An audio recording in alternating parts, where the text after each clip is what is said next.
আমি যজ্ঞ করছি। যজ্ঞ করে করবেন মাতাশ্রী, আগে স্কুলে চলুন। কেন?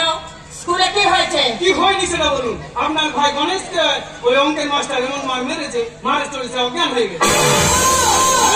আমি নিজের চোখে দেখেছি। কোন মাস্টার আমার ভাইয়ের গায়ে হাত দিয়েছে? তার নামটা কি? এই সূর্যের তেজকে আমি দাবিয়ে দেবো। ওর হাতটা কেটে তোমরা এখন যাও। আমার তন্ত্র সাধনায় বাধা পড়েছে। আমি আবার নতুন করে যজ্ঞ করবো। আগামী যজ্ঞের সময় আর তারিখ আমি তোমাদের যথা সময় বুঝিয়ে দেবো। তোমরা এখন যাও বৎসগণ। জয় মাতা শ্রী মায়াবতী দেবী জয়। তথাস্তু। জয় মাতা শ্রী মায়াবতী দেবী জয়। তথাস্তু। জয় মাতা শ্রী মায়াবতী দেবী জয়। তথাস্তু। গাড়ি বার কর, আমি এক্ষুনি স্কুলে যাবো। ঠিক আছে মাতাশ্রী। আপনারা যজ্ঞ করবেন, আমি নিজেই চলে এসেছি। আমি মাস্টার সূর্য সেন। আপনি তাহলে গণেশের গায়ে হাত দিয়েছেন? হ্যাঁ দিয়েছি। আপনার ভাই গণেশের গায়ে একটা চর মেরে আমি বুঝিয়ে দিচ্ছি যে স্কুল কোনো খেলার জায়গা নয়, ওনার শিক্ষার জায়গা।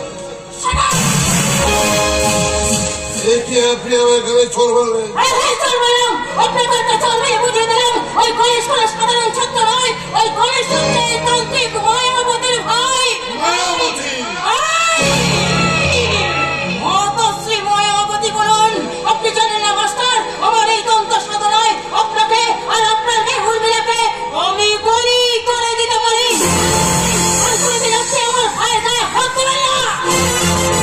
সাবাস সাবাস তান্ত্রিক মাতাশ্রী মায়াবতী।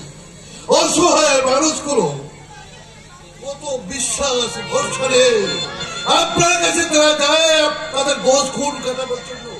আপনাকে তার দেবী আশ্রয়স্থান দেয়, অথচ সে আপনি আপনার ভাইকে আমি শাসন করতে পারে। আপনি আমাকে অভিনন্দন না করিয়ে আপনি আমার গালে ঝড় মারলেন। ভুল করেছে। শিক্ষক হলো ছাত্র ছাত্রীকে গুরু, যে গুরু যদি শিষ্যকে সূত্র দেওয়ার জন্য একটু গায়ে হাত ধরে সেটা কি তার অপরাধ? ভালো করে জানা আছে। প্রত্যেকদিন খবরের কাগজে পাচ্ছি আপনাদের মতো মাস্টারের মার খেয়ে কোন ছাত্র ছাত্রী অজ্ঞান হয়ে গেছে এবং হাসপাতালে পর্যন্ত ভর্তি হচ্ছে। এটা হচ্ছে আপনাদের মতো কিছু অভিভাবকদের জন্য। আমাদের জন্য? হ্যাঁ হ্যাঁ, আপনাদের জন্য। আপনারা একটা ছাত্রের পিঠে ব্যাগ আর কয়েকটা বই দিয়ে স্কুলে ভর্তি করে দেন, কিন্তু সে বাড়তে বা স্কুলে যাওয়ার আগে তাকে বাড়িতে প্রাথমিক সৌজন্যতা শেখাবার প্রয়োজন মনে করেন না।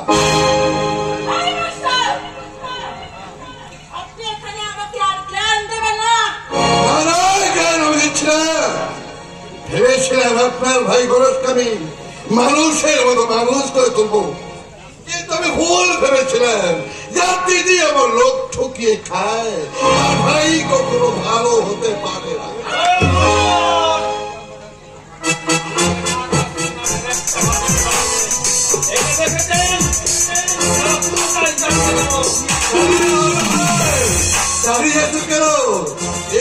সবাই দেখুক, জানো এদিকে শিক্ষকদের স্থানটা কোথায়। কি হলো ভাই, জানিয়ে দাও। আমি মরতে ভয় পাই না। তাছাড়া দিন কালটা এসে গেছে, এরপর তো ছাত্র ছাত্রীরা শিক্ষকদের সাথে কুকুর ছাগলের মতো আচরণ করতে শুরু করবে।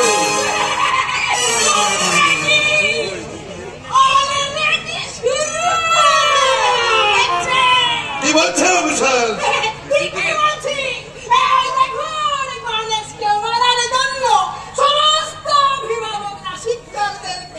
ঘরে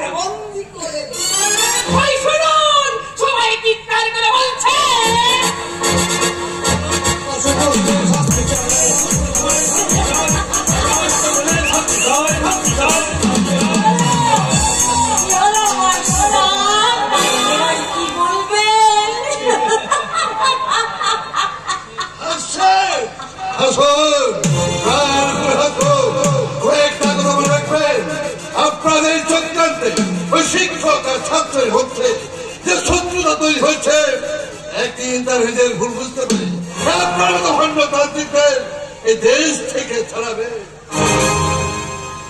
প্রশাসনের গোলায় পরিয়ে দেবে জুতোর মারা।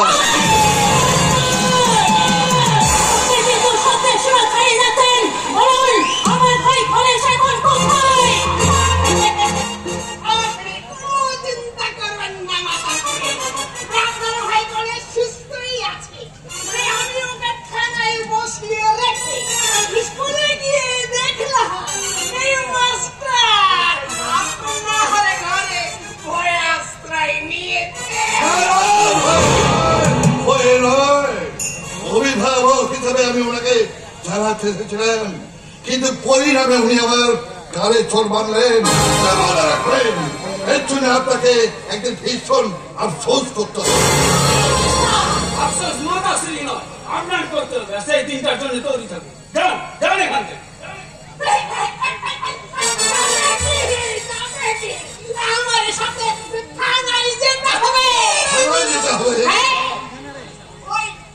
গণেশের বন্ধুরা সবাই মিলে একটা থানায় ডায়েরি করেছে, কেস ফাইল তো করতেই হবে।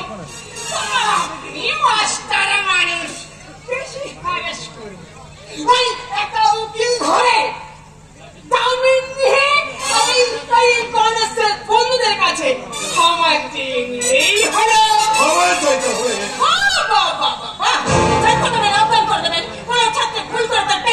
সকলের সামনে সেই প্যান্ট খুলে তাকে অপমান করবেন, ছাত্র ছাত্রীকে দিয়ে তার পোশাক কাটাবেন, আর ক্ষমা চাইতে বলে আপনার মতো মাস্টার মশারা লড়তে পারেন। গণেশের পায়ে ধরে ক্ষমা চাই।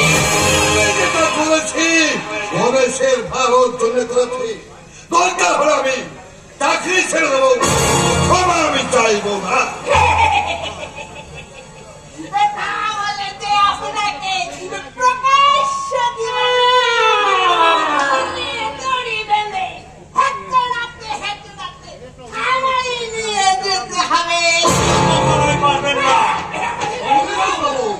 হ্যাঁ, আমি বাইরে থেকে সব শুনেছি।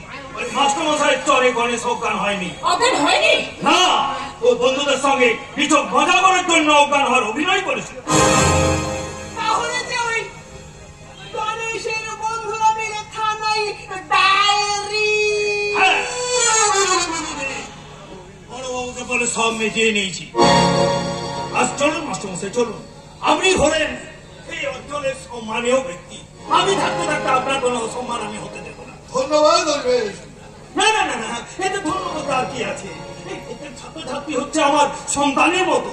তারা যদি কোনো ভুল করে থাকে তাহলে এই এলাকার এমএলএ হয়ে আমারও তো কিছু দায়িত্ব আছে, তাদের সঠিকভাবে সম্মান দেওয়ার। তোমার কাছে একটা অনুরোধ চলবে, তুমি যেন ছাত্রছাত্রীরা মিটিং মিছিলে নিয়ে যেও না। কি বলছেন মশাই? আমারও তো রাজনৈতিক জীবন শুরু হয়েছিল ওই স্কুল জীবন থেকে। প্রত্যেক ছাত্রছাত্রীর মনে যদি দেশপ্রেম থেকে না উঠে, এই দেশটাকে কে এগিয়ে নিয়ে যাবে? না না না মাস্টারমশাই, আপনি এখন বাড়ি যান, বাড়ি যান। এই মাধব, দাও দাও দাও, মাস্টারমশাই একটু এগিয়ে দিয়ে এসো। ওকে আর এগিয়ে নিয়ে যেতে হবে না, উনি এখন একা এসেছেন, উনি একাই চলে যেতে পারবেন। এই মাস্টার, যাবার আগে একটা কথা কান খুলে শুনে যান, ভবিষ্যতে আমার ভাই গণেশের গায়ে হাত দেওয়ার আগে আপনি কিন্তু আমার হাতে এই চোরটার কথা মনে রাখবেন। আপনি অনিমেষ বাবুর জন্য বেঁচে গেলেও ভবিষ্যতে কিন্তু কেউ আপনাকে আমার হাত থেকে বাঁচাতে পারবে না। যাবার আগে একটা কথা বলে যায়, আপনার ওই 30 বছর ভাই গণেশকে ক্লাস করে ভর্তি করে দিয়ে ছোট ছোট বাচ্চাদের নষ্ট করার যে চক্রান্ত আপনি করেছেন, তার উত্তর আমাকে নয়, দিতে হবে আপনাকে আগামী ভবিষ্যতে। আর সেদিন দেখবেন অতীতের আমার ঘরে চোর উল্টে আপনার ঘরে পড়েছে। এই সমাজের মুখে যারা আগুন জ্বালাতে চায়, সেই আগুনে তাদের পুড়ে মরতে হবে।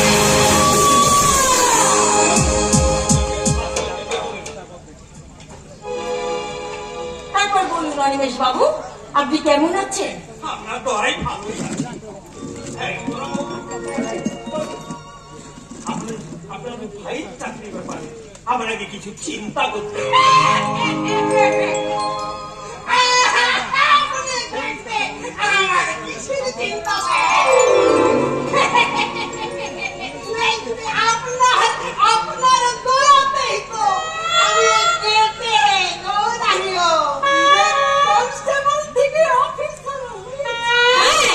এইভাবে স্যারের কথা অনুযায়ী কাজ করে দেন, দেখবেন একদিন অফিসার থেকে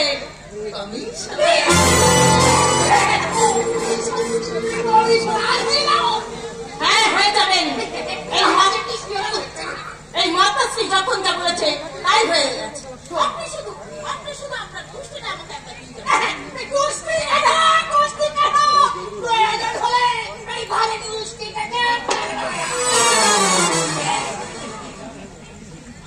আমারও এক সময় তাই মনে হতো, যখন আমি পার্টির মিটিংয়ে যেতাম, পোস্টার মারতাম, তখন আমি কোনোদিন ভাবিনি আমি একদিন বিধায়ক হয়ে যাব। আমি সবই ওই মাতাশ্রী মায়াবতী তন্ত্র সাধনা। মাতাশ্রী মায়াবতী, আপনি কোন মন্ত্র বলে আপনার এই প্রভুর করেছেন ভাইটাকে বুদ্ধিমান করে দিতে পারছেন না কেন? এখনো তার সময় আসেনি। সময় এলেই আমি আমার তন্ত্র সাধনায় আমার ওই হাওয়া গোবা গণেশ ভাইটাকে করে তুলব এই সমাজের এক প্রতিষ্ঠিত এই মাতাশ্রী মায়াবতীর কাছে অসম্ভব বলে কোনো বস্তুই নয়। এমনি এমনি শয়ে শয়ে ভক্তরা আমার কাছে আসে না, আসে ঠকতে। তুমি? হ্যাঁ আমি, বাধ্যই আমাকে আসতে হলো। কেন গো, কি হয়েছে? আমি তো আপনার কথা মতো প্রতি শনি মঙ্গলবার কিলো কিলো শুকনো লঙ্কা জ্বালালাম, আর প্রতিদিন ওই ধূপ গঙ্গা জল দিলাম, কিন্তু কাজ দেখছি উল্টো হচ্ছে। হ্যাঁ আপনার কথা মতো এত টাকা খরচ করে যজ্ঞ করলাম, কিন্তু খাটির মনের স্বামী আমি কোথায় যাচ্ছি সে সময় ফলো করছে। আপনার স্বামী তাকে ফলো না করে তার জন্য আপনি যজ্ঞ করেছি। আমি কোথায় যাবো, কার সঙ্গে কথা বলবো, সেটা আমার স্বামীর বাবার কি হয়তো তোমাকে একটু বেশি ভালোবাসে। আমার ভালোবাসার মুখে আমি আমি কিন্তু পুলিশের সাথে ওই সব কথা বলবেন না।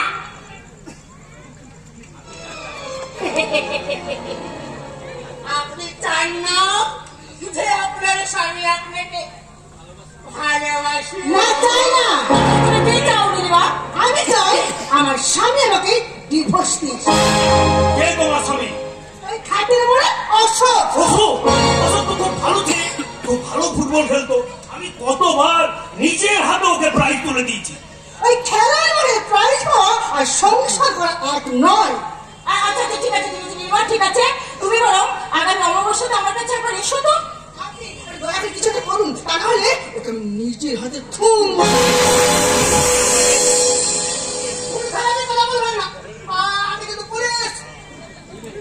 ঠিক আছে তুমি এখন বাড়ি দাও।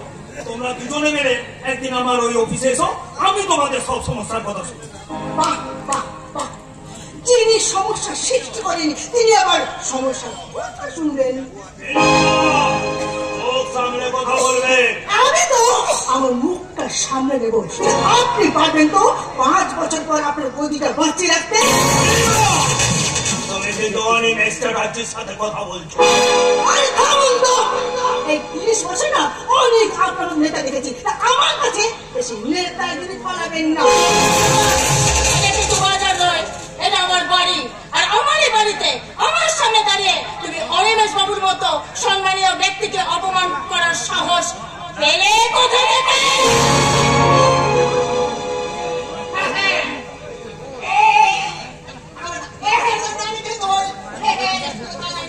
আরে না না না না, আপনি আমাকে অ্যারেস্ট করতে পারবেন না।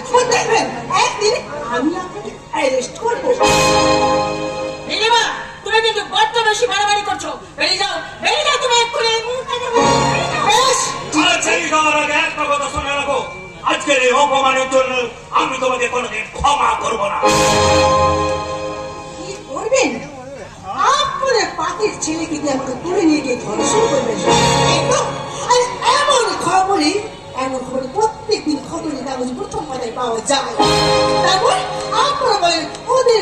ঝামেলা করেছে আর ওরা বলে আপনাদের পার্টি ছেড়ে পড়েছে। তারপর লোক দেখানি থানায় নিয়ে যান, তারপর জামিন করে ছাড়িয়ে নিয়ে আসেন। তারপর বেশ বেশ খাল্লাস। কেউ বাড়ির লোকেরা যে সাক্ষী দিয়ে কোটে তাকে পরিবারের লোকেদের ভয় দেখান। তারপর বেরিয়ে এসে বাইকে চেপে মুখে সিগারেট নিয়ে এলাকায় হিরো হয়ে ঘুরে বেড়ান। আরে মিলি মশাই, অত উঁচু গলায় কথা বলবেন না।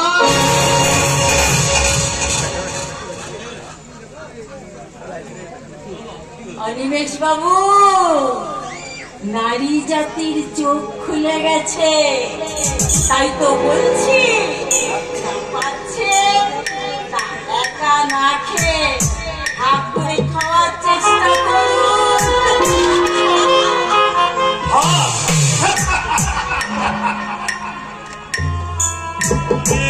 কষ্ট করে আমি এই জায়গাটা পেয়েছি, তাই আমি ভাগ করে খাওয়াটা ভুলে গেছি। আমার জীবনে বিধানের যোগ হচ্ছে সময়ের সাথে তাল মিলে আর টাকার অঙ্কটা বাড়াবার জন্য আমি কোনটা কিন্তু খুব ভালোই শিখেছি।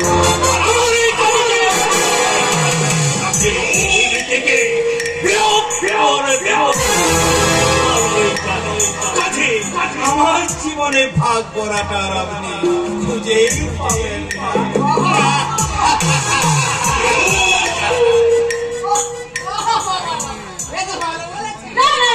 উনি মোটেই ভালো বলেনি, মোটেই ভালো বলেনি। আমি জানি কেন নীলিমা তার স্বামীকে ডিভোর্স দিতে চায়, কেন নীলিমা আজ এসে ওকে অপমান করে গেল। অনিমেষ বাবু বলবো নাকি? একটাই তো আমার উইক পয়েন্ট, এই জন্য আমি চুপ করে আছি। না, একটা নয়, আপনার হাজার হাজার পাপের সাক্ষী আমি।